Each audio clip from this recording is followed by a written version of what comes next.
नमस्कार, आप देखना शुरू कर चुके हैं कैपिटल टीवी बिहार का खास कार्यक्रम चुनावी चौसर।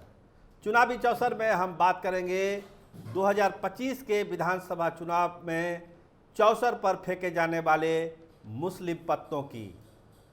मुसलमान का खेल हो रहा है। ये खेल फिलहाल तो हो रहा है प्रशांत किशोर और राष्ट्रीय जनता दल के बीच में, क्योंकि जो मुसलमानों का वोट बैंक है वो आरजेडी के लिए माना जाता है कि वो उसको वोट करते हैं। लेकिन लोकसभा चुनाव में जो कुछ हुआ उससे मुसलमान वोटरों को भी कुछ सोचने और समझने की क्षमता आई है कि आखिर वो कर क्या रहे हैं। 18% आबादी मुसलमानों की, राष्ट्रीय जनता दल ये बात समझ क्यों नहीं रहा है? एक दो सांकेतिक उम्मीदवार खड़ा करके वो क्या मैसेज देना चाहता है? और सबसे बड़ी बात, मुसलमानों ने यह भी समझा है कि भाजपा को बाहर करने की ताकत राष्ट्रीय जनता दल में नहीं है। भीड़ आती है, तेजस्वी को सुनती है, लेकिन जब नतीजा आता है तो राष्ट्रीय जनता दल 4 पर सिमट जाता है। एक तरफा वोटिंग हुई मुसलमानों की राष्ट्रीय जनता दल के पक्ष में, लेकिन नतीजा क्या आया? तो इसी परिप्रेक्ष्य में लगता है कि मुस्लिम वोट बैंक में एक बड़ी सेंध मारने की कोशिश प्रशांत किशोर ने शुरू की है। आपको ध्यान होगा, एक पत्र लिखा था जगदानंद सिंह ने, काफ़ी बवाल मचा उस पत्र को लेके कि प्रशांत किशोर उनके कैडर को तोड़ रहे हैं। तो वो कौन लोग हैं और क्यों टूट रहे हैं?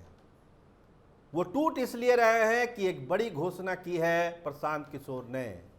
लगभग 70 मुस्लिम उम्मीदवारों को बिहार विधानसभा के चुनाव में प्रशांत किशोर उतारने जा रहे हैं। 70 मतलब साफ है कि सीमांचल के इलाके में ज़्यादातर और उन इलाकों में, मुस्लिम बहुल इलाकों में जहां पर मुसलमान आबादी निर्णायक भूमिका निभाती है, वहां पर मुस्लिम वोटर किसको वोट करेंगे? तो एक विकल्प के तौर पर मुसलमान उम्मीदवार उतारने की एक घोषणा प्रशांत किशोर ने की है। लगभग 1/3 सीटें मुस्लिम कैंडिडेट को दी जाएगी और इसी तरह की एक घोषणा पिछड़ा अति पिछड़ा वोटों के लिए भी, सीटों के लिए भी की गई है कि उसी के आसपास या उससे थोड़ा ज़्यादा सीटें 80-85 के आसपास पिछड़ा अति पिछड़ा के लिए भी प्रशांत किशोर देंगे। मतलब नीतीश और लालू को साथ टारगेट करने की कोशिश है। कहते हैं कि चिराग मॉडल पार्ट 2 है प्रशांत किशोर। मुस्लिम वोट को भी काटेंगे, अति पिछड़ा वोट को भी काटेंगे, पिछड़ा वोट को भी काटेंगे। इसका मतलब फायदा किसको होगा? भाजपा को होगा क्या? प्रशांत किशोर इसका भी जवाब देते हैं कि फायदा नुकसान किसका होगा ये तो वक्त बताएगा, लेकिन चुनाव कैसे लड़ेगी प्रशांत किशोर की पार्टी और कैसे जीत हासिल करेगी, प्रशांत किशोर को किसी से सीखने की जरूरत नहीं है। कौन किसकी बी टीम है ये तो वक्त बता देगा।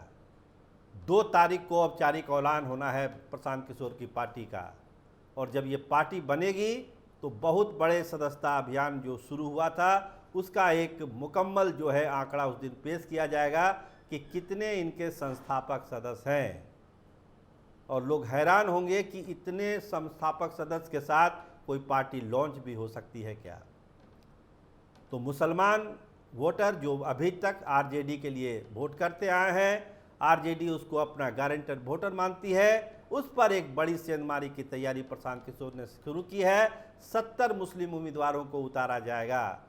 तो मुसलमान भी ये सोचने के लिए मजबूर होंगे कि जो उनकी 18% आबादी है उसको अगर कोई प्रतिनिधित्व दे रहा है तो वो प्रशांत किशोर ही दे रहे हैं।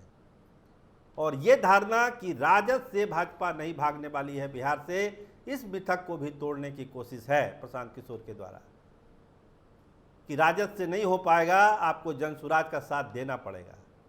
ये चीज़ें भी इस्टेब्लिश करना चाहते हैं प्रशांत किशोर मुस्लिम वोटरों के दिल और दिमाग पर।